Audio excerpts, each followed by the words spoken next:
igreja, mas a gente fica assim, faltando fulano, beltano, tal. Aí chega em casa e vai continuar refazendo a conta, aí vai fazendo, tal, aí vai, faltou 30 hoje, faltou 35, faltou 20, faltou... Então hoje eu estou vendo que faltou mais gente, acho que eu vou perder a conta hoje, mas é o tempo chuvoso e é compreensível isso, amém? Eu gostaria, antes da palavra, de estar homenageando, cadê minha esposa, está aí? Eu estou tentando achar ela, sim, está tudo certo aí? Gostaria de estar fazendo uma homenagem, hã? Não? Se não tiver, deixa para o final, então. Eu faço no final, tá bom? Amém. Deus abençoe a nossa irmã. Todos que nos visitam, apesar de estar com muita gente faltando, faz sinal assim com as suas mãos. Quem está nos visitando ali? A Patrícia, a irmã do Gildo, a família também aqui à frente. Deus abençoe. Quem mais? Alguém visitando? Aqui, mais um casal que já está conosco aqui algumas vezes. Já está com cara de resgatado, não é, irmão? Fala a verdade. É? Deus abençoe. E a igreja precisa ser uma igreja atuante. A igreja ela é inaugurada e ela tem um papel muito relevante de começar a conquistar e expandir esse reino de Deus. Mas para que esse reino de Deus seja expandido, é preciso que Satanás, o maior inimigo da igreja, ele tenha os seus poderes restringidos. E o texto nos diz, ou como pode alguém entrar na casa do valente e roubar-lhe os bens, sem antes primeiro amarrá-lo, e só então saqueará a casa dele. Quem conhece esse texto, a referência está dizendo que o valente aqui é Satanás. O valente ele precisa ser amarrado. E não há como amarrar, não há como despropriá-lo, não há como tirar as posses que estão na mão dele, porque o mundo jaz do maligno. Não havia possibilidade de resgatar isso da mão do maligno sem antes amarrar o valente. Então o que Jesus fez na cruz? Ao vencer a morte, ao vencer o pecado, e ao declarar, e tenho na minha mão a chave da morte e do inferno, naquele momento estabelece um divisor de água. Satanás, que até então enganava as nações, passou a ter um ser limitado. O seu poder de ação limita-se. E a partir desse texto, deixa claro para a gente que, quando Jesus vem, ele entra na casa do valente, amarra o valente e vai apossando-se de tudo aquilo que estava no poder dele. Falando da expansão do reino, falando das conquistas das almas, falando do evangelho que vai crescendo. Dado a isso, Cristo evidencia mais ainda em Mateus, quando ele diz que, ao dizer para Pedro, tu és Pedro, e sobre esta pedra edificarei a minha igreja, e as portas do inferno não prevalecerão contra ela. Antes, o poder do inferno contra o povo de Deus era ferrenho, era hostil. Com a inauguração da igreja, a morte de Cristo deu à igreja poderes, deu à igreja autoridade para saquear as almas que estão no poder do inferno, a ponto de declarar que as portas do inferno não prevalecerão contra a igreja. Então, quando a gente vê e analisa a luz da palavra, Satanás está de alguma maneira limitado no seu campo de ação. Lucas capítulo 10, versos 17 ao 18, por gentileza. Olha o que os discípulos fizeram quando estavam voltando, depois que Jesus deu a eles poder. Então os 70 voltaram cheios de alegria, dizendo, Senhor, em seu nome os próprios demônios se submetem a nós. 18. Jesus lhe disse, eu via Satanás caindo do céu como um relâmpago. Em outras palavras, capítulo 12 de Apocalipse diz que já o acusador dos nossos irmãos é derrubado, o qual diante de Deus nos acusava de dia e de noite. Este acusador, ele é derrubado, não é para o fim, ele foi derrubado na morte de Cristo na cruz. Quando Cristo venceu Satanás, Cristo está vendo uma figura. Eu via Satanás como relâmpago caindo do céu, e os poderes de Satanás sendo limitado, para que a igreja consiga então alcançar o seu território de expansão, conquistando vidas, conquistando almas para o reino de Deus. Prossigo com vocês. A isso, João também diz, João capítulo 12, versos 31 e 32, por gentileza. João 12, 31 e 32. Chegou o momento de este mundo ser julgado, e agora o seu príncipe será expulso. Jesus está falando isso antes da sua morte. O príncipe será expulso, ele está atuando, ele tinha domínio, ele tinha controle, ele estava tendo todo o poder sobre o mundo estava dormindo no maligno. Então Jesus diz, chegou o momento, e esse momento ele fala de algo iminente, que estava prestes a acontecer após a sua morte. Chegou o momento deste mundo ser julgado, e agora o seu príncipe será expulso. 32. E eu, quando for levantado da terra, atrairei todos a mim. Vocês estão entendendo a mensagem? Aqueles que não poderiam ser atraídos a ele, passaram a ser atraídos, porque quando ele é erguido, ele é levantado da terra, o valente é amarrado, e todos são atraídos a Cristo. Aquilo que impedia o nosso entendimento, a cegueira que estava sobre o homem, o Deus deste século, chegou ao entendimento do incrédulo, para que não lhe resplandeça a luz do Evangelho. Esta cegueira espiritual, ela cai por terra, e os homens agora são atraídos a Cristo. Você não conseguiria vir a Cristo por você mesmo. Não teria poderes em você para conseguir ser convencido da verdade da salvação. Você não teria noção de que você é pecador e carece de Deus, se Cristo não tivesse executado esse plano perfeito. Ao assumir o seu lugar, Cristo assumiu toda a maldição nossa. E ao assumir a nossa maldição, Ele remove de nossas vidas a maldição. E ao remover das nossas vidas a maldição, os nossos olhos são abertos. E aquilo que era impossível à carne, tornou possível em Cristo. Porque ao Ele ser condenado, nós fomos absolvidos em Cristo.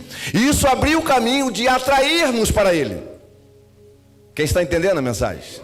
Você não podia ser atraído pela sua natureza caída. Então Cristo, ao fazer isso, Ele atraiu-nos todos na sua direção. Colossenses capítulo 2, verso 15. Olha o que Cristo fez, Paulo descreve. E despojando os principados e a potestades, publicamente os expôs ao desprezo, triunfando sobre eles na cruz. O que Cristo fez com a sua morte? Ele dispôs os principados. O que é despojo? Ele tirou toda a propriedade que estava na mão do inimigo. Tudo que estava no poder do inimigo. Nós estávamos no poder do inferno. Nós estávamos longe de Deus. Todos pecaram e destituídos estão dele. Todos. O que Cristo fez? Irmãos, era motivo para você estar chorando, dando glória, fazendo de tudo para poder expressar sua gratidão. E despojando os principados, ou seja, os poderes, o inimigo e as potestades. Ele fez isso como? Oculto? Não, ele fez isso publicamente e expôs eles ao desprezo, triunfando. Aonde que ele triunfou? Triunfando sobre eles na cruz. Abriu uma porta, abriu um caminho. Hebreus capítulo 2, 14. Visto, pois, que os filhos têm participação comum de carne e sangue, também Jesus igualmente participou dessas coisas, para que por sua morte destruísse aquele que tem o poder da morte, a saber, o diabo. Ou seja, todos os poderes que estavam na mão do inimigo estão sendo aniquilados com a morte de Cristo. É por isso que quando ele ressuscita, ele diz: é-me dado todo o poder no céu e na terra. E ele diz: e tenho na minha mão a chave da morte e do inferno. O diabo não pode lançar no inferno quem ele quer. O diabo não pode matar quem ele quer. Ele precisa agora estar sujeito à autoridade do eterno. E precisa reconhecer que é o eterno que tem o controle sobre todas as coisas. Esse período da graça é entendido pela maioria dos teólogos reformados que é o período do milênio, que a igreja já está vivendo. Amilenismo.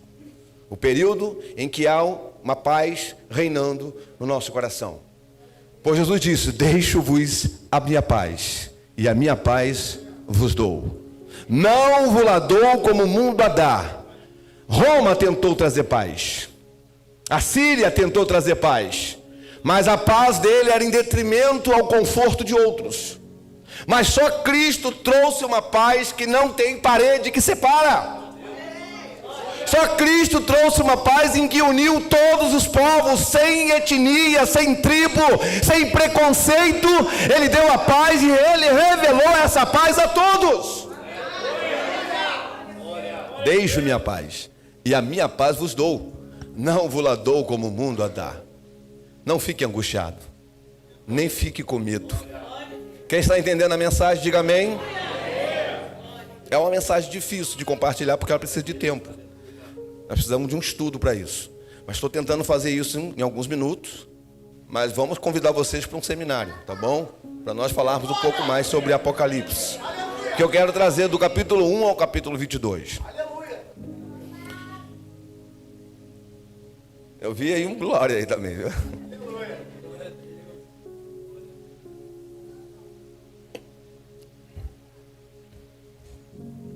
Há um versículo muito conhecido que declara para a gente que Jesus veio e ele amarrou o valente. Ele manietou o valente. 1 de João 3,8, onde ele disse o quê? 1 de João 3,8. Aquele que pratica o pecado procede do diabo, porque o diabo vive pecando desde o princípio.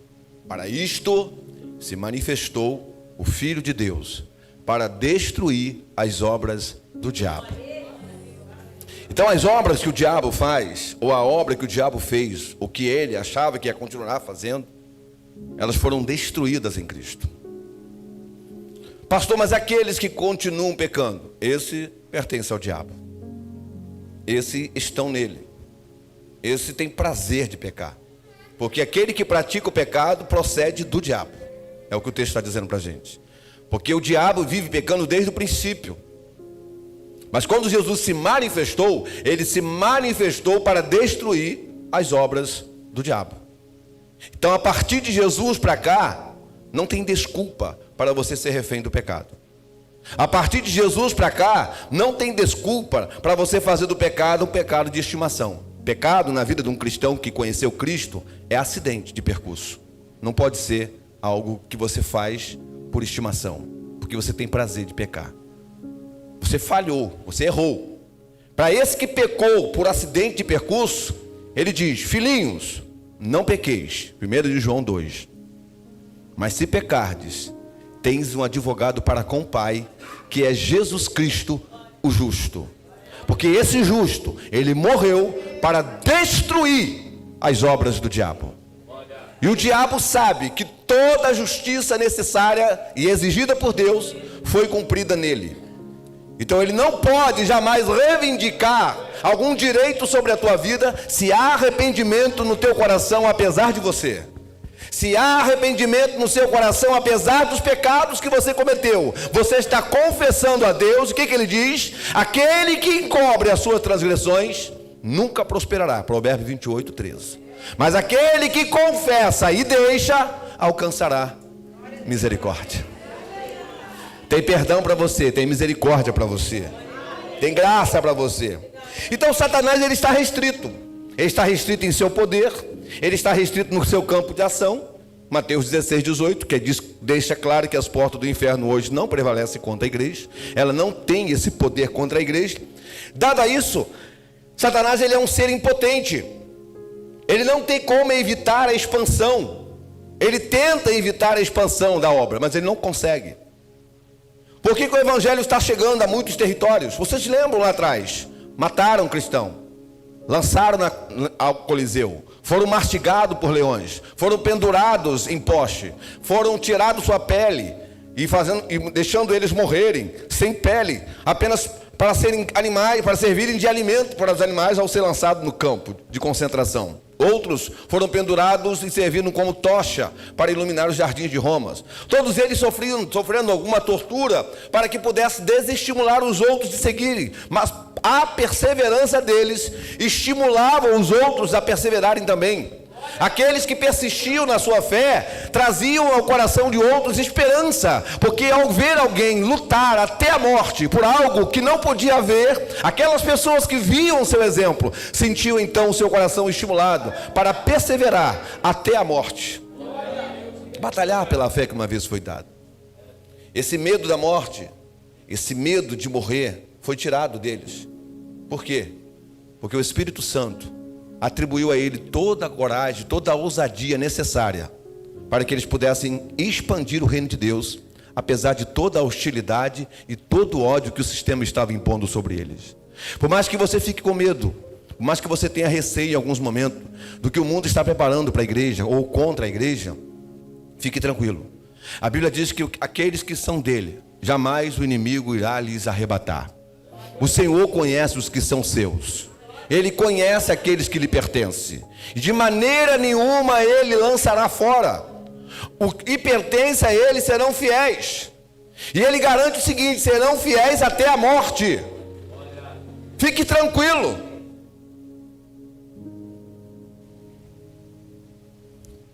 Então, a isso virá um tempo difícil para a igreja. Um tempo de lutas, de adversidades. Pastor, mas eu ouvi dizer que a igreja vai subir antes da tribulação. É outro dilema. Outro dilema que eu quero trazer crise no coração de vocês. Segunda carta de Paulo aos Tessalonicenses, eu não sei se eu anotei aqui, capítulo 2, versículo 1 ao 4. Olha o que Jesus fala, o que Paulo fala a respeito da vinda de Cristo. Irmãos, no que diz respeito à vinda de nosso Senhor Jesus Cristo, antes de eu começar a leitura, faça uma pequena pesquisa na internet sobre o arrebatamento invisível. Faça uma pequena pesquisa na internet e você vai ter tantas informações sobre isso, mas você vai descobrir, quando você buscar a fonte da verdade, sem se debruçar numa interpretação denominacional, que há 200 anos atrás nunca se pregou o arrebatamento invisível. Há 200 anos atrás nunca se pregou o arrebatamento invisível da igreja. Isso vem se pregando 200 anos para cá. Na história da igreja nunca se pregou sobre isso. E os textos que se utilizam para isso, nós podemos sentar aqui num seminário e explicar para vocês que nada tem a ver, apenas fizeram um deslocamento de versículo e encaixaram para afirmar uma doutrina, para defender uma tese, mas não respeitando jamais a hermenêutica. Veja o texto. Irmãos, no que diz respeito à vinda de nosso Senhor Jesus Cristo e à nossa reunião com Ele, não é uma reunião depois. Não é uma reunião depois que Jesus veio e ficou alguém e vai se reunir. Não, o texto está dizendo: a vinda de nosso Senhor Jesus Cristo e a nossa reunião com eles. Pedimos, verso 2, que vocês não se deixem demover facilmente do seu modo de pensar, por esses ventos que vão ensinando coisas, arrebatamento invisível, isso mais aquilo. Não os demoveis facilmente do modo de pensar, nem fique perturbado, quer por espírito, quer por palavra, quer por carta, como se procedesse de nós, dando a entender que o dia do Senhor já chegou. Olha o que Paulo está falando. Como é que é isso então? Paulo explica. Prossegue, por favor.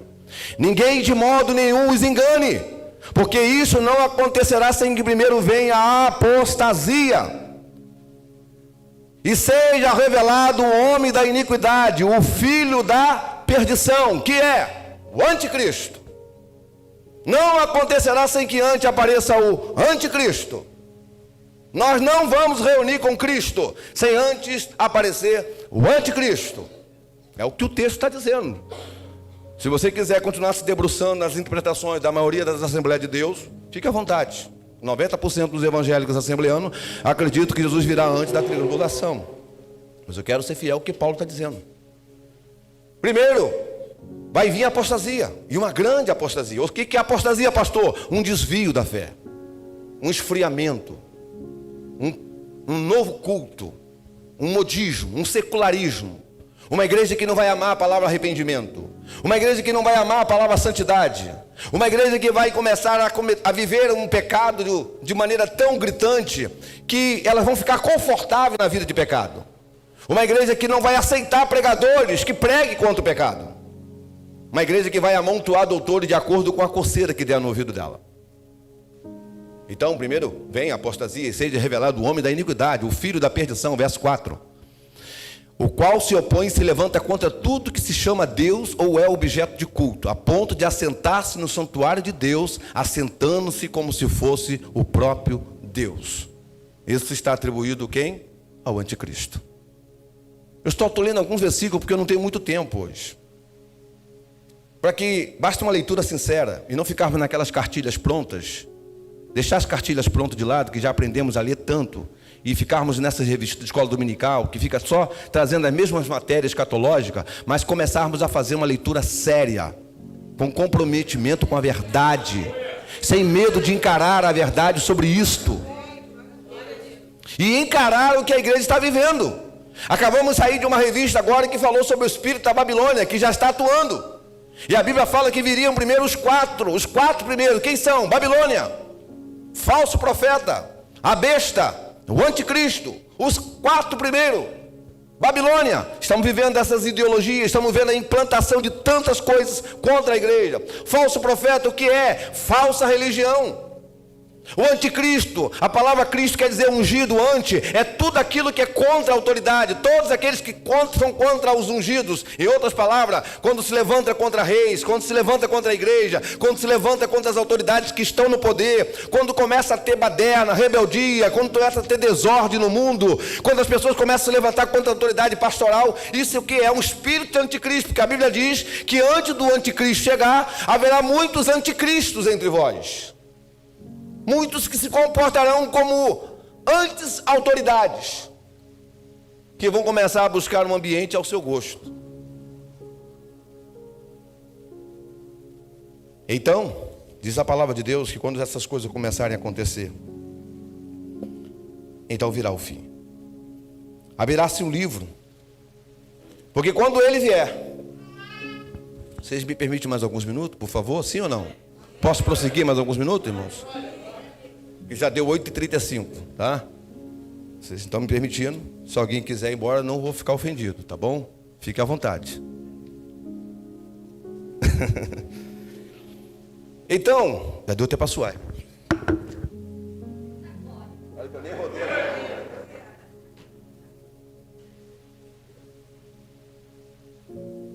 Eu não estou preocupado de barulho, estou preocupado apenas de vocês guardarem o ensino que vocês estão recebendo. É o que disse Jesus, ensinando-as a guardar todas as coisas. Nós não estamos aqui pregando apenas alguma coisa que nos é conveniente. Nós estamos aqui para ensinar todas as coisas. É o que disse Jesus. Vai de Gênesis a Apocalipse. Esse é o nosso dever. Amém, queridos? Então, Satanás está restrito. A igreja está vivendo esse período, segundo a visão reformada. Os santos que estão partindo, estão tendo encontro com Ele, estão reinando com Ele, estão na eternidade com Ele. Filipenses 1:23, por gentileza. Todos os crentes que estão partindo, a Bíblia garante que já estão indo direto para estar com Ele reinando. Estou cercado pelos dois lados, tendo o desejo de partir e estar com Cristo, o que é incomparavelmente melhor. Há muita doutrina que diz que quando uma pessoa morre, há aniquilação da alma, a alma deixa de existir. Doutrinas.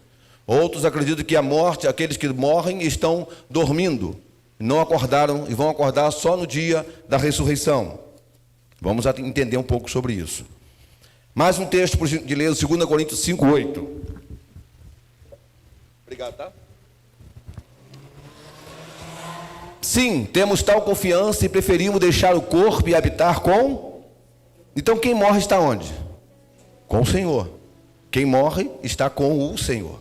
Essa é a garantia que Paulo nos dá, Pedro nos dá, e nós temos a certeza de que ninguém morre e fica aqui. Então a igreja que está partindo já está sentada no trono e reinando com Cristo. Já está lá com Ele, reinando.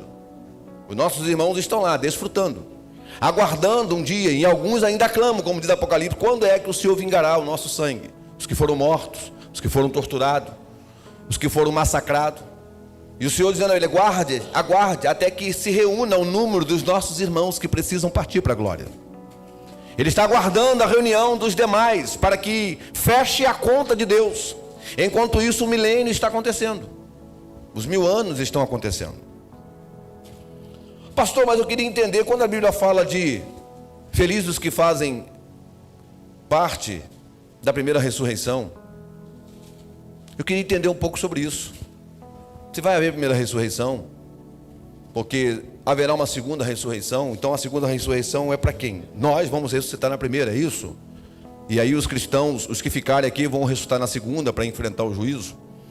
Essa ideia de 2 ressurreições, a Bíblia nunca defendeu isso. Nunca defendeu 2 ressurreições. A Bíblia fala de uma única ressurreição. Não confunda a primeira ressurreição em que Paulo fala do arrebatamento, quando ele diz, primeiro os mortos serão arrebatados. Quando Paulo diz, primeiro os mortos serão arrebatados, ele está fazendo em comparação aos vivos.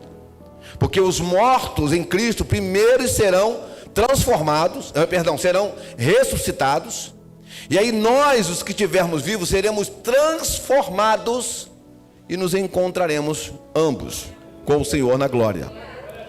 Paulo, em nenhum momento, está falando de que primeiro haverá um arrebatamento que é só para crente. Primeiro, uma ressurreição que é só para crente. Não. Se nós olharmos a Bíblia, a gente vai entender que a Bíblia fala de ressurreição, porém Jesus sempre deixou claro que a ressurreição vai acontecer no último dia, no último momento, e ela vai acontecer para todos. Para todos. E é aqui que é uma grande confusão que precisa ser tirada. Deixa eu pensar aqui alguns versículos para não ficar muito extenso.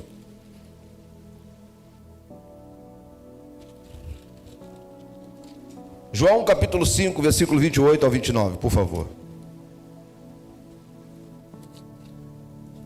Vocês me deram tempo, então vamos lá. Não fiquem maravilhados com isso, porque vem a hora em que todos, eu disse quanto? Alguns? Não, em que todos os que se acham no túmulo. Quando é todo, é só ímpio, sim ou não? Não. Em que todos que se acham nos túmulos ouvirão a voz dele e sairão. Todos, sejam crente e não crente. 29. Os que tiverem feito bem, quem são esses? Os justos, os salvos, os que morreram em Cristo, que vão ressuscitar no arrebatamento, que vão levantar no arrebatamento. Os que tiverem feito bem, para a ressurreição da vida. E os que tiverem praticado mal, para a ressurreição do juízo. São duas ressurreições ou uma? Uma ressurreição. Apenas uma ressurreição. Prossegue comigo, por gentileza. João 6:39. E a vontade de quem me enviou é esta, que eu não perca nenhum de todos que ele me deu. Pelo contrário, eu o ressuscitarei no último. Vai ter um outro dia depois desse? Não, é o último dia. 40. De fato, a vontade de meu Pai é que todo aquele que via o Filho e nele crê tenha vida eterna, e eu o ressuscitarei no último dia. Que último dia é esse, pastor? Juízo final. Último dia. Juízo final. Eu estou tentando tirar aqui alguns embrolhos que ficaram na cabeça de vocês durante muitos anos. E eu sei que não vai ser da noite para o dia. Mas eu estou aqui com uma oportunidade para a gente sentar, participar aqui do seminário e fazer um estudo bem minucioso sobre isso, para que vocês entendam. Eu estou trazendo referências bíblicas. João 44, versículo 44, 6:44. Ninguém pode vir a mim se o Pai que me enviou não o trouxer, e eu o ressuscitarei. Olha o que Jesus está repetindo aqui toda hora. E eu o ressuscitarei no último dia. Versículo 54, parece que Jesus está tentando assim, marcar na mente da gente, só que a gente não presta atenção. Quem come a minha carne e bebe meu sangue tem a vida eterna, e eu o ressuscitarei. Vocês ainda não prestaram atenção no que Jesus está falando, irmãos? Será que Jesus tem que desenhar para a gente entender que a gente não vai ter duas ressurreições? Versículo 11, 24, capítulo 11, verso 24, por favor. Está sendo gravado, vai para a internet, vai ser uma confusão na internet isso. Ao que Marta respondeu, eu sei que ele há de ressurgir na ressurreição no último dia. Lembra de Lázaro? Quando está falando da ressurreição de Lázaro, lembra disso? Marta entendeu essa doutrina que já era ensinada lá atrás, só que nós nos confundimos pelo caminho com uma bagunça de vento de doutrina. Só que Marta já sabia disso muitos anos, muito tempo, muito mais do que a gente. Quantos anos Marta já sabia disso? Que ela já sabia que a ressurreição seria quando? No último dia. Ele é lindo, ele deixou tudo escrito para a gente. Pastor, que primeira ressurreição é essa? Bem-aventurado aqueles que viverem, passarem pela primeira ressurreição. O milênio. Vamos ler o milênio de novo aqui? Olha o que Jesus está falando aqui do milênio. Capítulo 20, vamos lá? Milênio. Capítulo 20. Paciência vocês estão tendo, graças a Deus, né? Que bom, muito bom. Versículo 5, 20 verso 5, ó. Os restantes dos mortos não reviveram até que se completasse os 1000 anos. Esta é a primeira. Qual é a primeira ressurreição, crianças? Hã? Qual? A ressurreição? Qual é a primeira ressurreição, irmãos? O milênio. Chamei de criança de novo, né? O que deu em mim aqui? É um pai cuidando de filho, irmãos. Me perdoa. Não tem jeito, de vez em quando eu chamar vocês de criança. Os restantes dos mortos não reviveram, até que se completassem os 1000 anos. Esta é a primeira. Jesus está deixando claro para a gente, ele está explicando. Vocês querem saber o que é a primeira ressurreição? A primeira ressurreição, ela vai acontecer no período do milênio. Então, que ressurreição é essa, pastor? Efésios capítulo 2, verso 1, por favor. Ele lhes deu vida quando vocês estavam mortos em suas transgressões e pecados. Todos nós estávamos mortos em pecados e delito. Quando o Espírito Santo entrou em você, Deus te regenerou, Ele te ressuscitou. Com a morte de Cristo nós morremos com Ele. Com a ressurreição de Cristo, todos nós ressuscitamos com Ele. Esta é a primeira ressurreição. Quem entendeu, dá um glória aí, irmãos.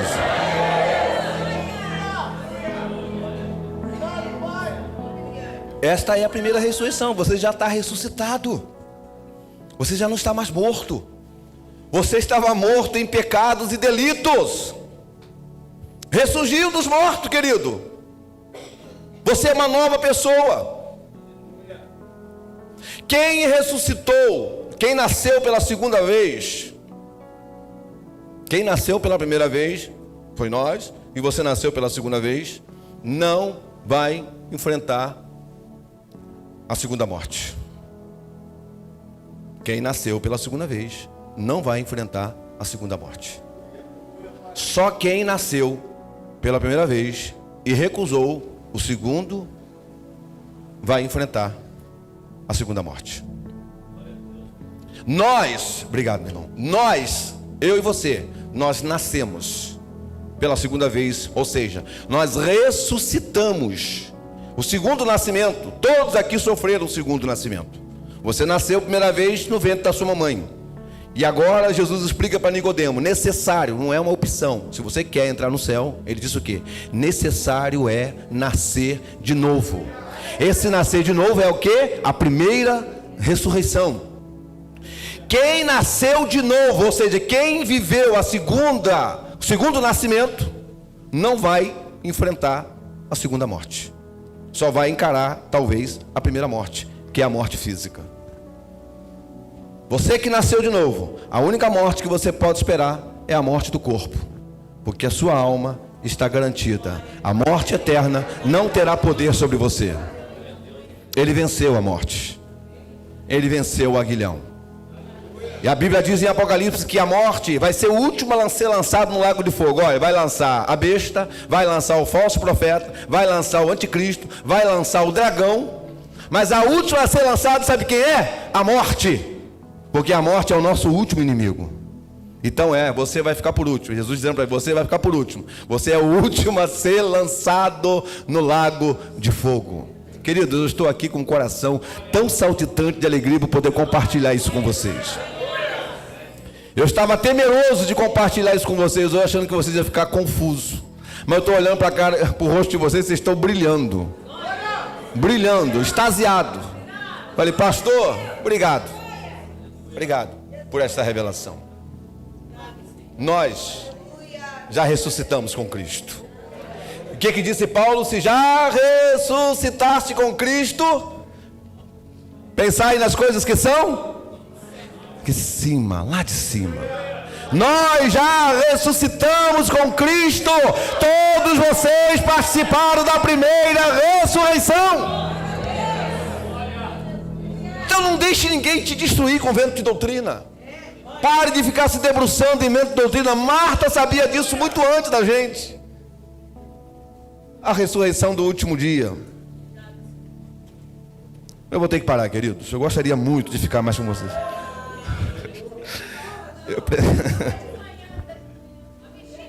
É bom que vocês vão querer o seminário. O seminário vai ser gratuito, tá, irmão? Não vou cobrar seminário aqui não, pelo amor de Deus. Eu sou pastor de vocês, o seminário será aberto para todos. Mas eu gostaria de estar aqui com um seminário. Eu venho sendo cobrado. Eu peguei essa Bíblia para ler ela toda, eu terminei ela semana passada. E aí que eu peguei um estudo de Apocalipse aqui nessa Bíblia, então foi o que me despertou a ter que compartilhar mais com vocês sobre esse assunto, porque é urgente. É urgente. E nós precisamos entender que já estamos vivendo esse tempo. Um tempo difícil para esse mundo. Jesus, ele vai vir numa época muito complicada. Uma época de apostasia, e a apostasia já está acontecendo. As igrejas estão se esfriando, porque o pecado está aumentando. Nós não iremos nos conformar com este mundo. Eu quero convidar você a não se conformar com esse mundo. A Bíblia diz, finalizando, por favor. A Bíblia diz que vai abrir-se o livro. Abriram-se os livros. Eu não podia esquecer essa parte, irmão. Senão eu ia para casa com o coração triste. Vamos lá, voltar para o Apocalipse 20? Vocês deram mais tempo, então por favor, vamos terminar aqui. Vi um grande trono branco. Trono branco. Branco quer falar de justiça. Fala de pureza, santidade. Vi um grande trono branco, que é aquele que está sentado nele, a terra e o céu fugiram. Da presença dele não se achou lugar para eles. A Bíblia diz em Apocalipse que naquele dia, muitas pessoas vão pedir para que os montes caiam sobre ela. Elas vão pedir a morte, mas a morte não virá. Porque elas vão ficar aterrorizadas por causa daquele que está sentado no trono. Aquele que está sentado no trono estará naquele dia como um juiz implacável.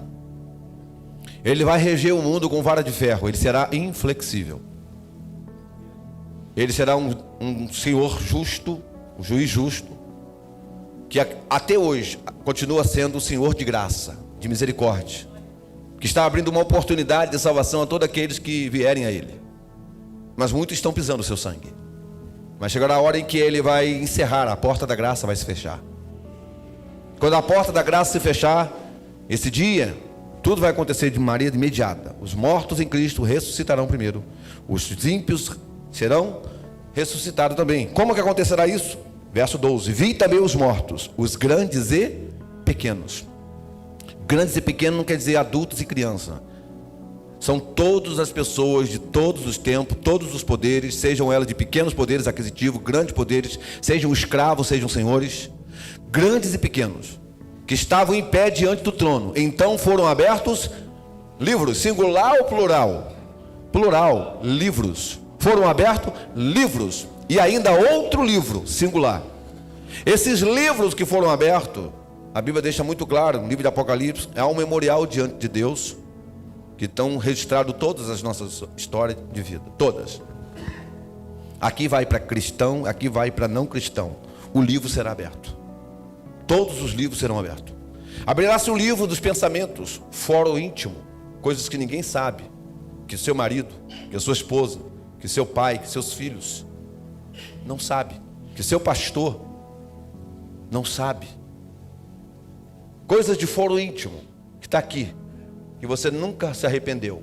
Porque Apocalipse 22:15 diz o quê? Ficarão de fora os impuros, as impurezas da sua alma, do seu coração, as perversidades que você cogitou na alma e que nunca se arrependeu, os pecados de estimação que você faz escondido, a rede social, as coisas que você fala, que você vê e foge dos olhos das pessoas, o de foro íntimo, mas não escapa dos olhos de Deus.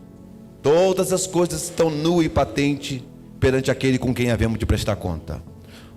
Obras, o que você fez ou deixou de fazer. Porque você não peca só por comissão, você peca também por omissão. Você peca por aquilo que você pratica, mas peca também porque deixar de fazer o bem, pecado.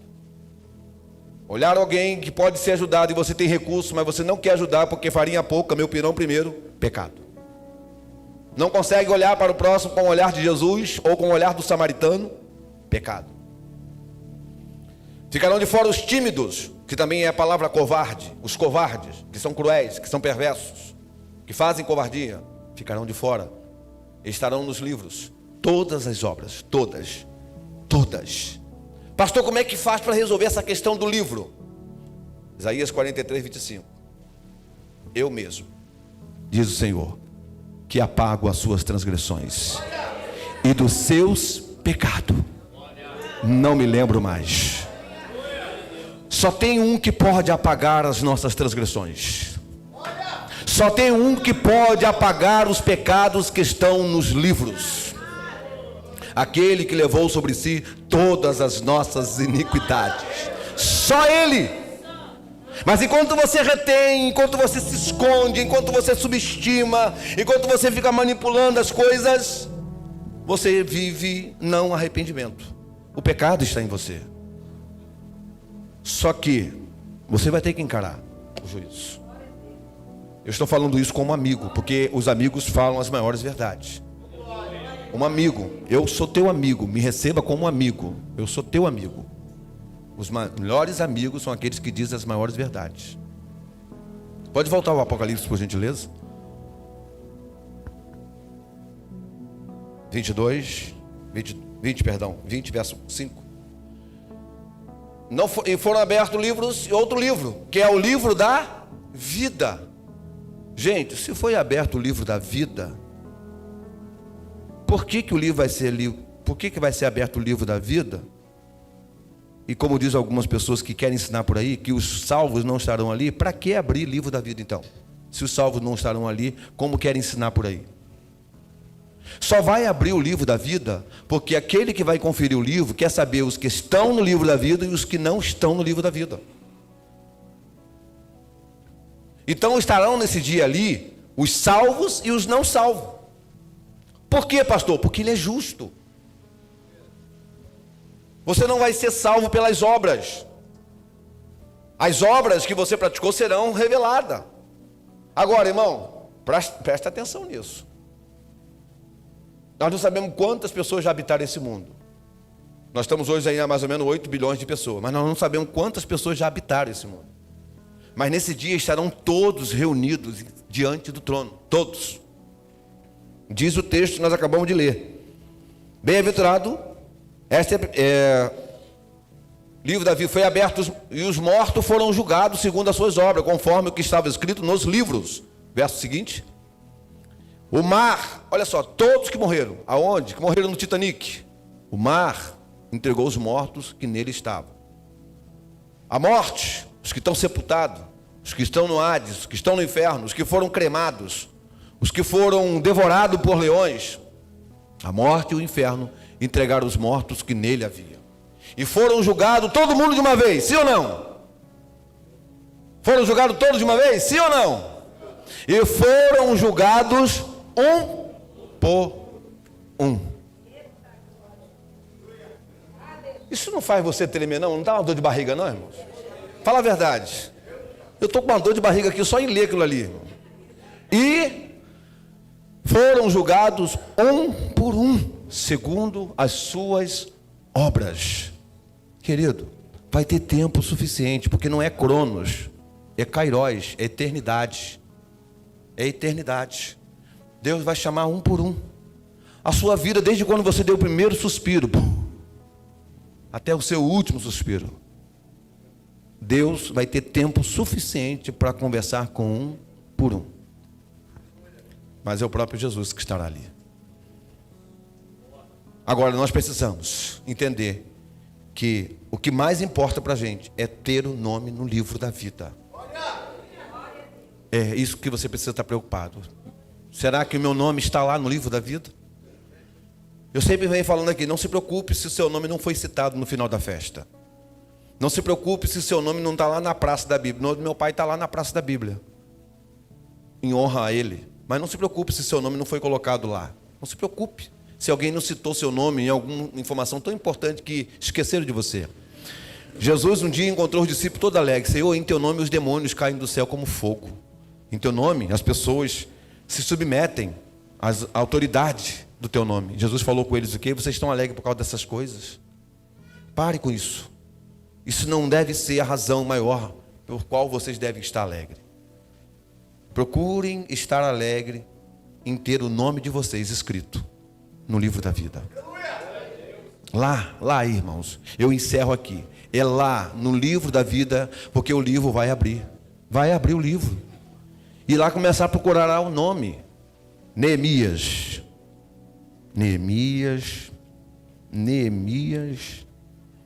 Está chegando a última página. Neemias. Neemias está aí? Está aqui, senhor, lá no finalzinho.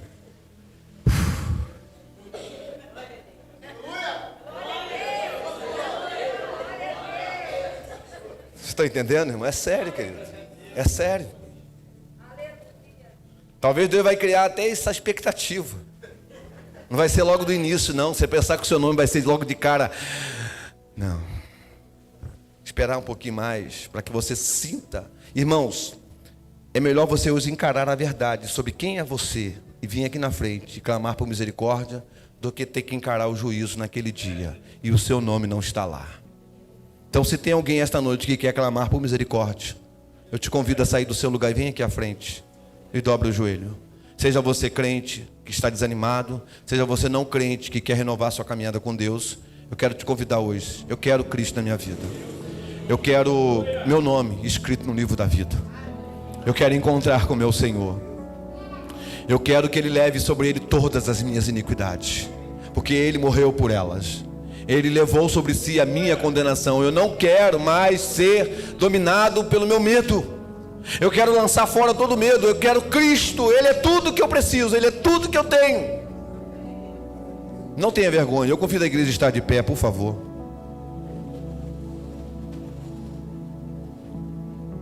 Deus está falando no teu coração.